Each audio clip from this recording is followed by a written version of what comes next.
So my first question is that in Hollywood and especially in the media, there's a constant facing of rejection and temptation, which prompts many of us to create a superficial facade. How would you say that the teachings of Vedanta can help us come back to our natural self? Yes. As long as we are dependent on something external, on the other for fulfillment, uh, suffering is inevitable. Because the other is constantly changing. Other means the world, people, events in the world, our own bodies, our own minds. They're constantly changing, and they're all limited. It's not the fault of the world that the world cannot satisfy us. The world is limited. It's not designed to give you infinite satisfaction. Um, the real problem is we do not know who or what we are. Fulfillment is within. It's not outside. As long as we are dependent on other people for satisfaction, what happens is we want them to behave in a certain way. We have certain expectations of them. That's my mind. Most of it is something that's a layer I put on that other person. I project onto that other person. Yeah. It's not really the other person's fault. And even what I know truly about that other person, even if I like it about that other person is also changing and evolving. As a body, they are aging. As a mind, they are hopefully becoming more mature. So very soon, the person you love or you like so much is going to be quite different from what you know. So anything that you depend on from outside is bound to prove disappointing in the end, right? And what Hollywood does is it can only dress up the world outside in a certain way to make it attractive. Yeah? And when we want that, it sort of hooks something in our mind and makes us think that that would be very nice. You know, how do we struggle to get happiness from the world outside? We first try to rearrange the world. Yeah. The job should be like this. Where I stay should be like this. Then we begin to see that is not satisfactory. Then we try to rearrange other people, even more difficult. Like they should behave in this way with me. Impossible. We can't change ourselves. How do you expect to change other people? Then we become more mature and we say, we must change ourselves. That's a much more mature way of trying to be happy. We change our behavior, our thinking. Spirituality starts there. It's a change in the subjective.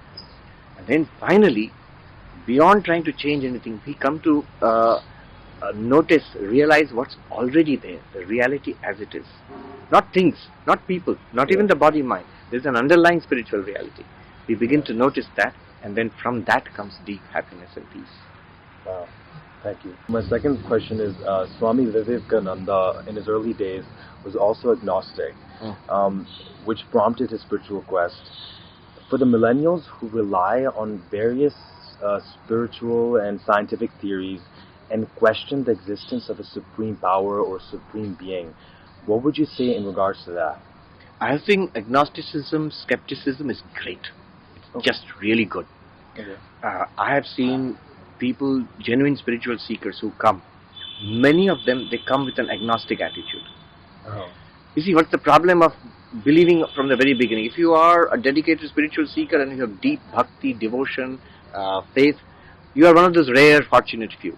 Most people believe in a sort of mechanical way, in a sort of non-committal, non-serious way. In general, people believe in God. My parents believe in God. People in the community have some kind of religious faith. I also have some kind of religious faith.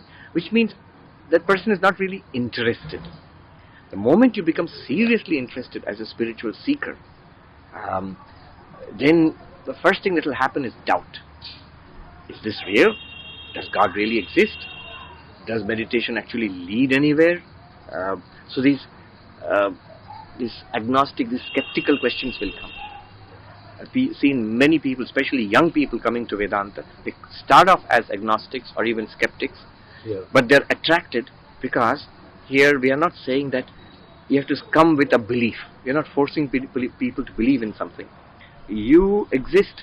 We are asking people to look into your own existence, and we are providing a methodical, structured, a rational way of inquiry into our own existence.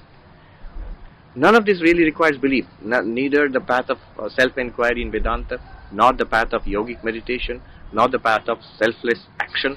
All of these clearly they are reasonable, they are supported by findings in positive psychology at least, and they are all immediately beneficial. You can see the benefit. It's only the path of devotion, bhakti, that you need to begin with belief from the very beginning, from the very start. Yeah. So a healthy dose of skepticism is good. It brings it combined with spiritual seeking. So it brings you to spiritual life. It brings you to Vedanta, to spiritual inquiry. Another way in which skepticism is helpful is, as you said, in this day and age, there is a supermarket of spirituality available to you. Just about every spiritual path, you'll have books have been published, books and books have been published. There are teachers giving talks on YouTube, on on the internet. Classes are being held online nowadays. Some are really genuine, some are sort of middling, some are not so good at all. Now, how does one distinguish in this, surfeit, this surplus? How does one distinguish what's real, what's really genuine, what's valuable? There, I think skepticism is helpful. A healthy dose of rationality. If somebody teaches me something, I would like to know, what tradition are you teaching from? What are the texts? I would like to see those for myself. I would like to know, what is the proof of it? Show me people in your tradition who were highly spiritual, enlightened, who led exemplary lives, so that this kind of teaching actually works. Some might say that, no, there's no text, I came upon it myself. Maybe true, but then that's not very trustworthy. True. Explain to me the logic behind it. So this is, in Vedanta, it's called Shruti, Yukti, Anubhuti. Shruti means the textual tradition. Okay. So there must be some background to what this particular master is saying, or a background to what a particular book is talking about. It can't be just suddenly appearing all by itself. That's not a very good sign in spiritual life. If you can show me a long ancient tradition in which a lot of people have become spiritual and advanced spiritually in that particular path. Is it the path of Advaita? Is it the path of Vishishtadvaita, Dvaita?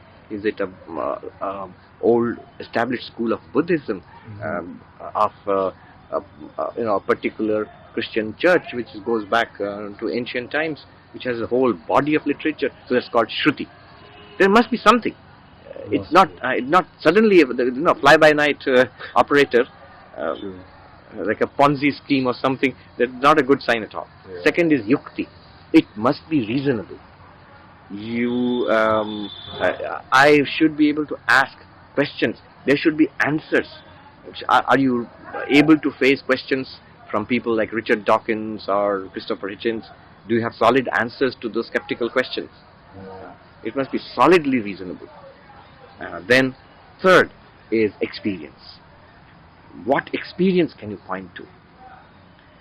That maybe I don't have it right now. In some paths, it might be that you do these practices, then you will get these experiences. It will come in your life. Religion, Swami Vivekananda said, religion is not belief. Religion is realization. So these three things are very useful for a spiritual seeker. Shruti, that is the textual tradition. Yukti, reasoning, rationality. And Anubhuti, experience.